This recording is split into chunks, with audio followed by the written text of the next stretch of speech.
참예수님, 오늘은 10월 3일 연중 제26주간 화요일이며 개천절입니다.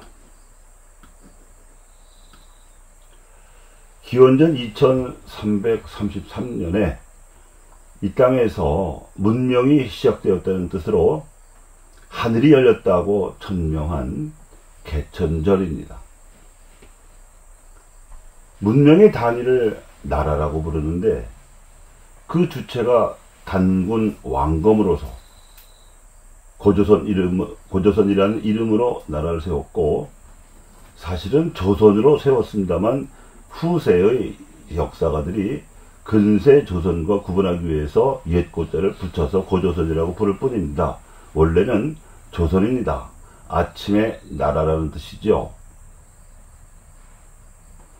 그 후 역사에서 나라의 권력을 맡은 주체는 여러 번 바뀌어서 고조선이 북부여, 고구려, 신라, 가야, 백제였다가 통일 신라와 발해로 다시 고려를 거쳐 조선으로 내려왔던 겁니다.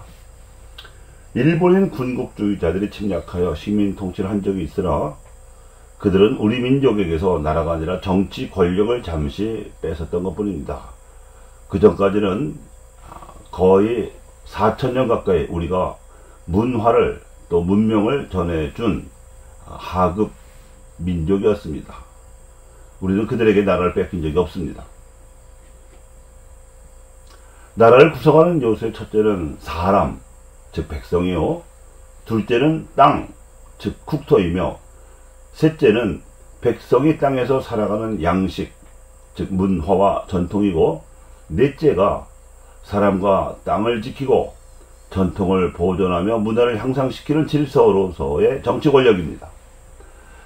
그래서 일제는 이 땅에 총독부를 세워놓고 우리의 말과 글, 나아가서는 문화와 전통까지 말살하려고 획책을 했고, 전반적으로 조선 왕조도 훨씬 더 못한 악랄한 정치로 이 땅의 백성을 노예로 부리며 괴롭혔습니다.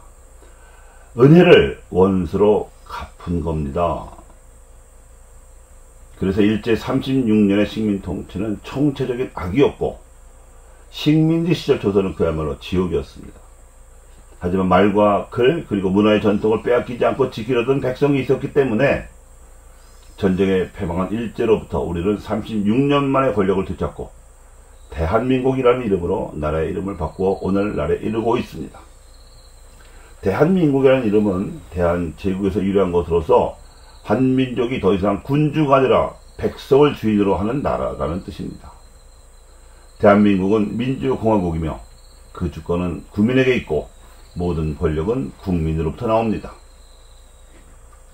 지금 우리나라는 과거 어느 시대보다 더 뚜렷한 민족적 정체성과 성실한 노력으로 국운을 상승시켜서 이미 일본을 따라잡았고, 현재 미국과 유럽 선진국도 부러워하는 나라를 만들어가고 있습니다.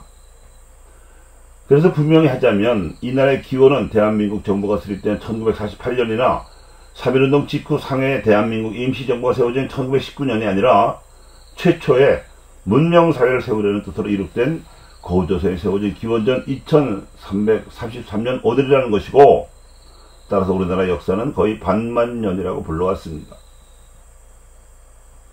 우리 민족은 왕조의 이름이 여러 번 바뀌는 동안에도 10월 초순에 제천 행사를 치르며 홍익인간과 이화세계라는 개천의 이념을 기리곤 하였습니다. 홍익인간이란 널리 인간과 인간 세상을 이롭게 하겠다는 뜻이고, 이화세계란 이치, 즉 진리로서 세상을 다스리자는 뜻입니다. 우리나라는 이미 5000년 전 그 옛날에 이렇듯 심오하고 선진적인 정신을 기초로 내걸고 세워진 나라입니다. 지금 현존하는 어느 나라, 어느 민족에게서 볼 수 없는 고귀하고 이타적인 뜻을 우리 민족은 이미 반만 년 전에 내걸었고 세세대대로 전수해 내려왔던 것입니다. 그래서 그 시절부터 우리는 하늘의 뜻을 계시받은 무리, 즉 천선족임을 공유해 왔습니다. 이를 위한 문화가 제천행사였습니다. 제천행사는 하늘을 숭배하고 하느님께 제사를 지내는 의식으로서 스스로 하느님의 자손이라는 천선적 의식을 지낸 우리 교회가 지내던 고유의식입니다. 씨를 뿌린 봄에는 농사가 풍요롭기를 하늘에 기원하고, 곡식을 거둔 가을에는 풍요로운 수확을 주신 하늘에 감사하려는 취지로 치러졌으므로 민족의 신화를 비롯해서 음악, 문학 등 예술의 맹화가 이 제천 행사로부터 싹텄습니다. 그 옛날의 제천 행사에서 유래된 민속 명절들은 단오와 추석, 10월 상달 등으로서 오늘날까지 이어져 오고 있습니다.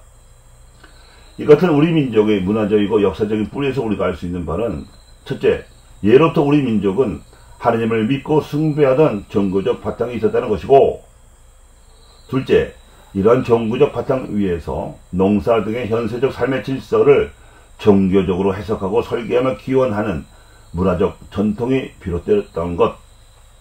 셋째, 이 종교적 바탕과 문화적 전통이 우리라고 하는 공동체적인 삶의 양식을 규정해왔다는 것입니다. 우리말의 우리는 서양 언어의 복수 1인칭과는 뜻이 확실히 다릅니다.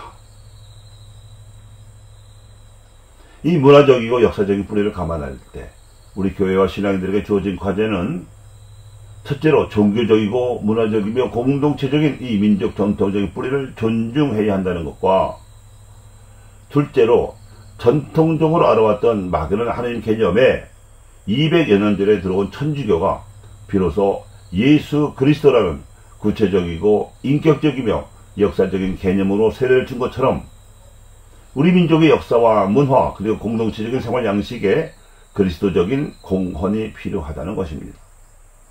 그 공헌은 구체적으로 보면 십자가와 부활의 섭리로 역사와 문화 그리고 공동체적 생활 양식을 승화시키는 일종의 문화적 세례 작업이라고 볼 수 있으며, 100년 박해라는 십자가로부터 비로소 부활하는 토착화 작업이기도 합니다. 우리 민족의 윤리와 정서가 담긴 문학 작품 속에는 보편적으로 발견되는 한의 정서와 권선 징악 개념이 공통적으로 나타나고 있습니다. 그런데 한의 정서는 십자가의 경험적 범주에 해당하지만 권선 징악 개념은 막연한 추상적 기대에 지나지 않으므로 한의 정서를 발생시키는 악의 구조를 실제로도 선의 구조로 바꿀 수 있는 현실적인 지혜가 요청됩니다. 그 지혜가 바로 십자가를 통한 부활의 섭리입니다.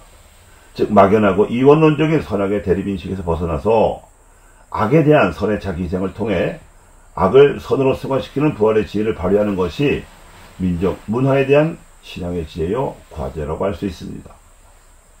오늘 복음에서 예수님께서도 당신을 맞아들이려 하지 않았던 사마리아 사람들에게 불이라도 내려서 안갚음을 하려 들었던 제자들을 꾸짖으시고 다른 마을로 돌아가면 급부대로 가셨는데, 사실 사마리아 사람들은 이미 복음을 선포받은 처지였었지만 그들이 역사적으로 받은 상처가 너무 커서 아물지 않았던 사정이 있음을 감안하셨습니다.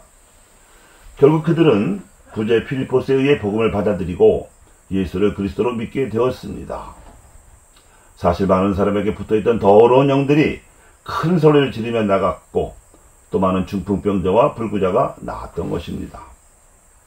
즉 복음 선포로 말미암아 하늘의 별처럼 사탄이 떨어지고 마귀들이 복종하며 하느님의 선이 공동체적으로 실현되는 새로운 현실이 그것인데, 이는 결국 십자가를 통한 부활의 현실입니다.